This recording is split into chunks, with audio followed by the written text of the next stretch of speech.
Hammaga salom, sizlar bilan Qishloqi va bugun biz Red Bull Tour'ni jonsiz o'tishda davom etamiz. Tak, bugun sizlar bilan Oy bilan yer tagini o'tamiz, lekin u keyinroq. Birinchi bosqichda biz sal-pal gravitatsiyamiz o'zgargan. Balandroqqa sakrayapmiz. Da, конечно, прикольно, lekin normalniroq bo'lardi agar gravitatsiya вообще bo'lmaganda. Иди нахуй. Tak, bu bosqichdagi eng nimadiram постоянно mendan yutuq ketdi. Yoki lazerga tushib qolaman, yoki gravitatsiya menga qarshi o'ynaydi. Причем 2 marta. Mana 49-bosqich sezmayapsizmi? Juda ko'p lazer ekan. Ularni o'chirish oson. Bosib tugmani. Nima yutuq ketishi mumkin? Platformalarga o'rgandik, yuradiganlarga ham, lazerlarga ham, raqiblarga ham nima bilan hayron qoldirmoqchi meni o'yin. 50-bosqich eng qiyini edi. Menimcha bu butun o'yin bo'yicha eng qiyin bosqich bo'lsa kerak. Lazerlardan qochish va yulduzlarni terish juda qiyin edi. Lekin baribir bu bosqichni o'ta olmadim bir necha marta. Bu bosqichdan o'tishni qiyinroq narsa bu точно shu bosqichni oltin medalga o'tish bo'lsa kerak. 3-попыткadami o'tdim. Yana bitta yangi kubik paydo bo'ladi. Bunga sakrash shart emas, ato o'lib ketasiz. Buni yo'q qilishning oddiy yo'li bor. Lazer otadi, lekin 2 marta. Shu uchun siz yo tepada bo'lishingiz kerak, yo pastda, yo mana shunaqasiga pastda yoki просто sakrashingiz kerak. Tak. Mana kubiklar bilan hal qilish oson, lekin mana bu joylar bilan qiyin. Aytgancha, mana shu o'yin menga mana joyni eslatib yubordi. Mana uchovlon bor. Mana o'zingiz qarang.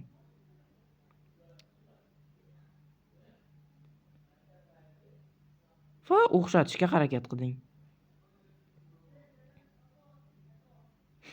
Tushundingizmi nimaligini? Tak, 38-bosqich eng asabiy edi. Mana bunaqa lazerlarni deb, lekin eng qiyini bunda emas. Mana bunda eng qiyini. Где постоянно bir pastga qulab ketaverardim. Bukvalno. Shu uchun bosqichni boshidan boshlashga to'g'ri keldi. Hatto biz mana bu joyini ham hisoblamadik. Lekin qo'y biladi nechta попыткada, lekin до конца o'ta oldim. Keyingi bosqichda gravitatsiyani o'zgartirib boshladik. Va o'tmanovlar bilan mazza edi o'ynash. 1-2 martada конечно o'lib ketdim. Nega men bunchalik ham to'poyman? Bunaqa gravitatsiya menga yangilik edi birim. Mana normalniy gravitatsiya ko'rdingizmi? Tanker yoki yo'q. Mayli. Keyingi bosqichlarda yana bir marta gravitation bilan o'ynab, mana unga qarshi jang qilamiz to'y. Adashtirib yubordim. Mana gubka bo'pti, momosini ashkisini taqib olgan, yashil, qanaqa yashil.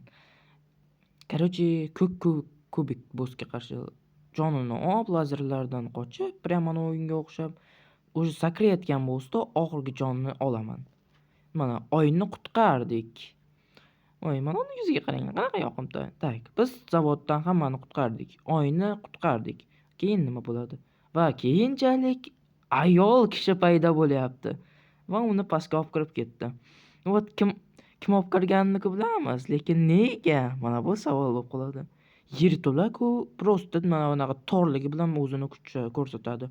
Bu yerda o'zi balandga sakra olmaysan, shu uchun qiyinroq bo'ladi. Va yangi kubikni uchratamiz.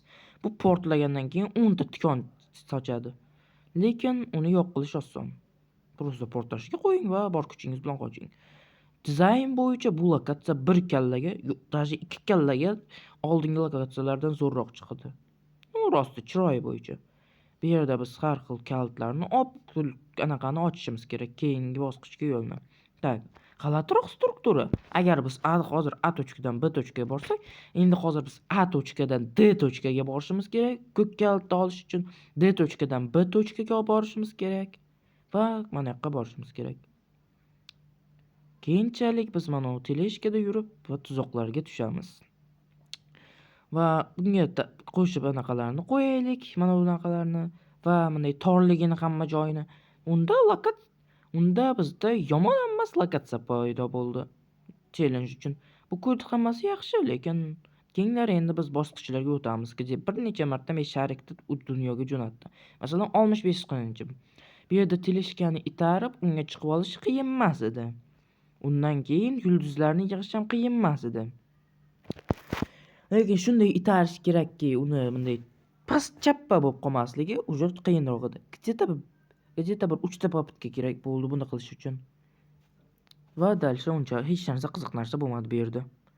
Dalsha meni mana bu boshqa tikanli narsa o'ldirib qo'ydi. Lekin prям hech narsa qiziq keyinchalik o'ta oldim. Yana bir marta men вообще tezligimni deb o'ylab qoldim. Prям shoshganimdan. Keyin sekin harakat qilish payti men tezlashib qo'ydim. Va 68-bosqich. Iltimos bitta oynachani ochib qo'y. Hatto bu videoda kecha o'tgan qismini ko'rgandan keyin uje ochiq bo'lsa kerak. Ikkinchisini ochib qo'ying.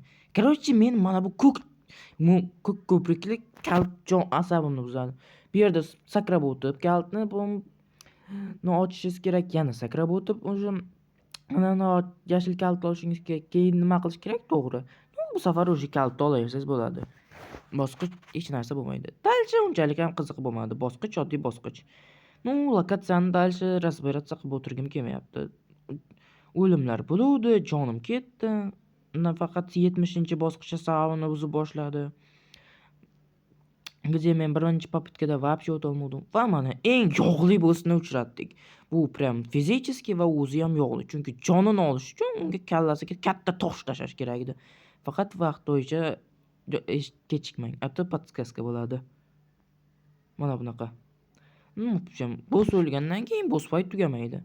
Va biz o'zimizni qizimizni uchratamiz. U uchun biz 3 ta kalt olamiz va bo'ldi. Bosqich o'tildi. Selam, bu joyda video tugaydi. Sizlar bilan qishloqqa edi. Hammaga xayr. Like va bunani unutmaymiz. Keyingi uchrashuvga